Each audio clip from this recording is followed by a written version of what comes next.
Hope everybody's doing well. It's time for chapter 5 of Socks. It's called A Visit from Nana. A puzzling and to Socks an inconvenient change took place in the behavior of his mistress, Mrs. Bricker, who usually spent the least possible time housekeeping, now upset the household by a thorough cleaning. Socks had to rewash his paws after he walked across the kitchen floor wet from the mop. The vacuum cleaner drove him from one room to another, and the smell of ammonia that Mrs. Bricker used to wash the windows drove him out of the house. The only good thing that came from all this house cleaning was the disappearance of dust from under the bed. Socks could now retreat in safety without sneezing. Cooking came next. Mrs. Bricker dumped Socks out the back door so he would not be underfoot. He watched from the windowsill while she made a molded salad, experimented with cake mixes, and tried meatloaf recipes.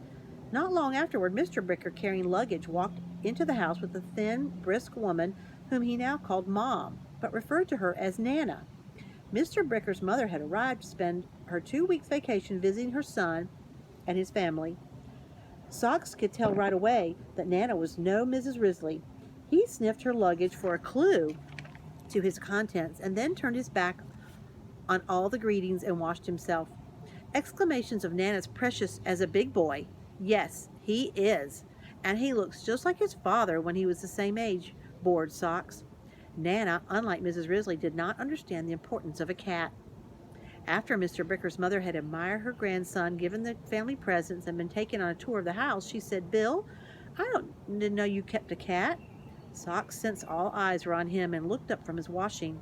He saw that Charles William was sitting on his mother's lap, staring at his grandmother's shining hair, which was the color of iced tea. "Good old Socks, he's quite a character," said Mr. Bricker. Then, to change the subject, he remarked, "What have you done to your hair? It looks different." "That is between me and my hairdresser," Nana smiled and changed the subject right back again. "Are you sure it's a good idea keeping a cat when there's a baby in the house?" Mrs. Bricker was quick to defend their pet. "Socks is a clean, healthy cat, and we love him. He is a member of the family." Socks delicately washed the pink pads on his right front paw. Nana was not convinced. "Some babies are allergic to cats." "Not our boy," said Mrs. Bricker. "Charles William hasn't shown any signs of an allergy." She took hold of her son's big toe and said, "He's a big, healthy boy." "Yes, he is." Charles William, who was drooling because he was teething, looked very pleased. "This little piggy went to market," said Mrs. Bricker, wiggling one rosy toe. "Ig, ig, ig," said Charles William. "But aren't you afraid the cat might scratch the baby?" persisted Nana, her glance resting on the frayed corner of the loopy chair where Socks sharpened his claws. "Not really," said Mrs. Bricker. "I do keep an eye on him when they're in the same room, but he's very patient with Tiffy, the little girl next door. When she picks him up around the middle, he doesn't even struggle. He goes limp until she puts him down, and then he turns away. You can't be too careful around a baby." Nana was not persuaded that Socks should remain a member of her son's family. Socks soon found the grandmother's visit a trial. Everything he did was wrong. Here, a picture of Nana sewing with Socks looking over. When he tried to jump on her lap, his claw snagged her knit dress and he was scolded. Her nylon stockings dancing over the heat vent as they dried in the bathroom were irresistible to him, and he could not understand why she felt he had misbehaved when he pulled them down and played with them. Couldn't she understand that a cat needed to play? When Nana settled on the couch to knit a sweater for her grandson, Socks was so fascinated by the movement of her knitting needles that he had to jump up beside her to watch. She eyed him with disapproval, but when he sat very, very still, the way he sat while watching a bug crawl around the floor, she did not object. He did not take his eyes from those flashing needles until one quick swipe of his paw he reached out and hooked the head of a knitting needle in his claws. The needle slid out of the yarn and flipped to the coffee table with a clatter. "Now see what you've made me do," said Nana crossly. "I just dropped 94 stitches." Mrs. Risley would not have spoken to Socks in that tone of voice. "Isn't it funny the way cats are always attracted to people who don't like them?" said Mrs. Bricker. Socks's feelings were hurt when she picked him up and set him down outside the front door. As the days passed, Nana grew more critical of Socks. If he scratched, she was sure he was crawling with fleas that might bite Charles William. Every time Socks watched and waited until he could get his paws on Brown Bear, she took it away from him and brushed it off. If her grandson sneezed, she was sure he was allergic to cats.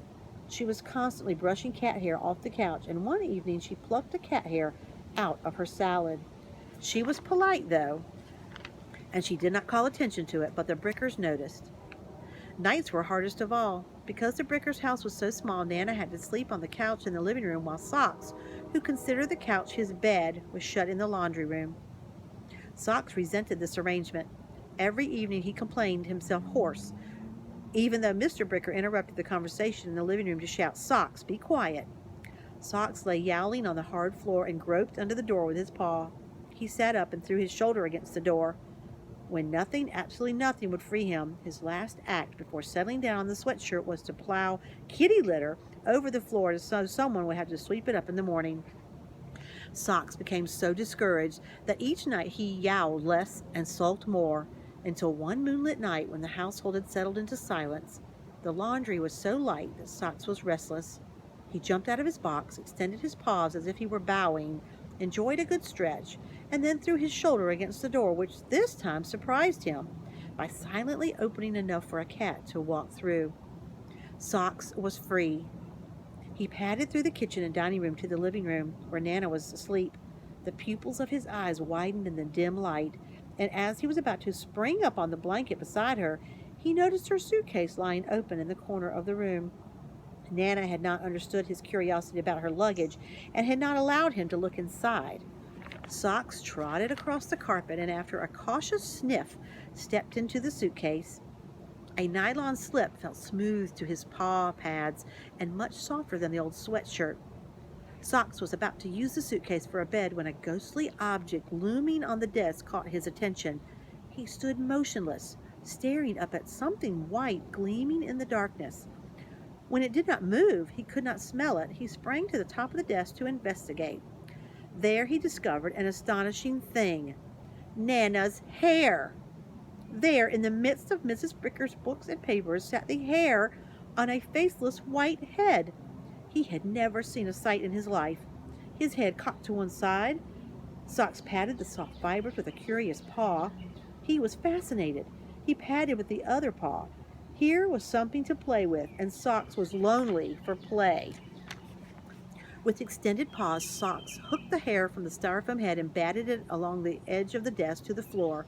The head rolled over the edge of the desk too and landed beside the hair with a soft thump, which made Nana stir in her sleep. Socks sprang on her hair, caught it in his claws, tossed it in the air, and let it fall on the carpet. Then he pounced. He hugged the soft bundle of fibers with his front paws and kicked it with his strong hind feet. He rolled over with the hair still clutched on his body.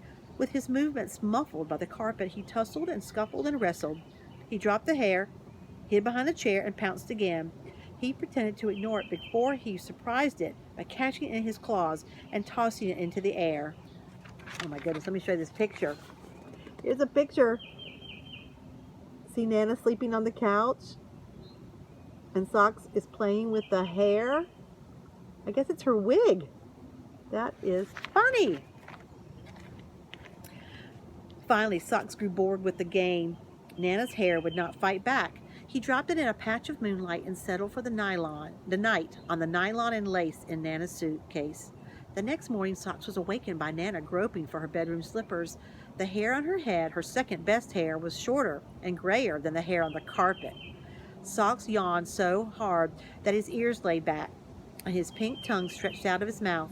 He eased his muscles by humping his back like a Halloween cat and leaped onto the carpet, where he proceeded with his morning wash. "Well," said Nana in a whisper, "just what do you think you're doing in here?" Socks did not care for her tone of voice.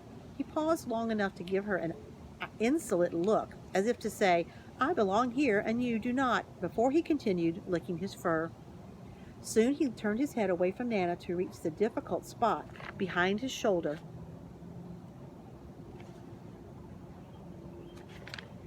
Nana, who had not rested well on the lumpy couch, was buttoning her robe when she noticed the naked styrofoam head on the floor. She was quick to discover her best hair on the carpet. With an angry "Oh!" she snatched it up and stared at it while Socks pretended to ignore her. The Brickers were awake. Water in the bathroom, Water ran in the bathroom, and Mr. Bricker's electric razor was buzzing. You! You cat! Nana whispered. You! Look what you've done! Socks looked, but not for long. Grooming his immaculate white paws was more important. He found a bit of dried mud between his toes, which needed some attention. Nana examined the netting inside the wig, and in the desk drawer she found some Scotch tape, which she used for some hasty repairs. Then she set what had once been her best hair on the styrofoam head and went to work with her hairbrush. She smoothed and brushed, she patted and poked, she pinched waves into place and rolled the ends over with her fingers. When she was sure the bathroom was free, she picked up the hair in her clothes and stalked from the living room. Charles William began to fuss. Socks was waiting by the refrigerator when Mrs. Bricker arrived to warm a bottle. Out of the way, Socks, said Mrs. Bricker, giving him a gentle shove with her foot so she could open the refrigerator door. Socks meowed and rubbed against her ankles while she set a bottle and a pan of water on the stove. Mr. Bricker appeared with Charles William, still dressed in sleepers, in his arms. Mommy is getting her baby's breakfast just as fast as she can, said Mrs. Bricker, in the voice that Socks resented when it was not addressed to him. Nana joined the family in the kitchen. The sight of her hair silenced her daughter-in-law and made her son stare. Odd little tufts poked out from the once smooth curls. The silence broken by the quivery sobs of the hungry baby was awkward. Mom, what happened to your hair? Asked her son. He did not approve of his mother's wearing a wig. The Brickers thought her hair should look natural. Nothing, said Nana bravely. It was really nothing. Nothing a trip to the hairdresser won't repair. Mr. Bricker was not satisfied. Something must have happened to make your hair look like a bird's Oh, Bill! Mrs. Bricker's voice held a warning as Socks purred and rubbed against her legs. He was every bit as hungry as Charles William, but he was much more pleasanter. Nana frowned at Socks in spite of all this charm. Socks, said Mrs. Bricker accusingly, did you get into Nana's hair? Attention at last. Socks stood on his hind legs with his front paws braced against Mrs. Bricker and increased the volume of his purr. Oh, you bad cat. Mrs. Bricker unhooked his claws from her housecoat. Charles William drooled and wept. The water on the stove began to bubble and splash over the edge of the pan, hissing as it hit the burners. Now see what you made me do. The bottle is too hot now. It takes forever to cool. She removed the pan from the stove and replaced the boiling water with cold water. Socks did not care for the treatment that he was getting. These people were wasting too much time. They neither fed him nor attended to the baby. Nana, I'm terribly sorry, said Mrs. Bricker. I was sure Socks was shut up in the laundry. I guess we didn't give the door that little extra shove. If you don't give it that little extra well, now, Marilyn, don't worry about a thing, said Nana, determined not to cause trouble. I'll have my wig washed and set at a beauty shop and everything will be all right. Now what can I do to help you? In a minute you can give Charles William his cereal. Mrs. Bricker tripped over Socks on her way to the cupboard for a custard cup. Everything is so hectic because we forgot to set the alarm. Socks had endured too much delay from these chattering people. Charm had not worked. His patience was at an end. He nipped at Mrs. Bricker's ankle to remind her that he wanted his breakfast and he wanted it now. 2 tiny drops of blood appeared on her bare leg. Marilyn, that cat bit you. Nana was shocked. You're bleeding. Socks! Mr. Bricker shouted in such a terrible voice that Socks was stunned. Never had his master spoken to him that way. He cringed against a cupboard and looked up at Mrs. Bricker with wide, frightened eyes. A fussy, teething baby, a husband in a hurry to leave for his classes and his job in the university library, the strain of a mother-in-law in a house too small for guests, papers waiting to be typed, and a nipping cat were all too much for Mrs. Bricker. Bill, get that cat out of here, she said with tears in her voice. Please get that cat out of here before I go out of my mind. To his astonishment, Socks, who had not meant to hurt Mrs. Bricker, found himself lifted and dumped out the back door without so much as a kind word or a bite of breakfast. He stood lashing his tail in anger, and in a few minutes, when he began to understand that no one was going to let him in, he jumped to the sill of the dining room window where he could see Nana holding Charles William and spooning cereal into his mouth. Mrs. Bricker, with a band-aid on her ankle, was dropping bread into a toaster, and Mr. Bricker was pouring cereal from a box. Socks meowed peevishly to let his owners know he was cross with them, hungry, and unfairly treated. Beat it, you cat, said Mr. Bricker as he reached for a carton of half and half.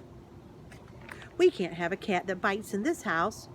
"Oh, doy, doy," shouted Charles William, happy to be eating breakfast at last and secure in the love of his family. Uh-oh, Socks has done it now.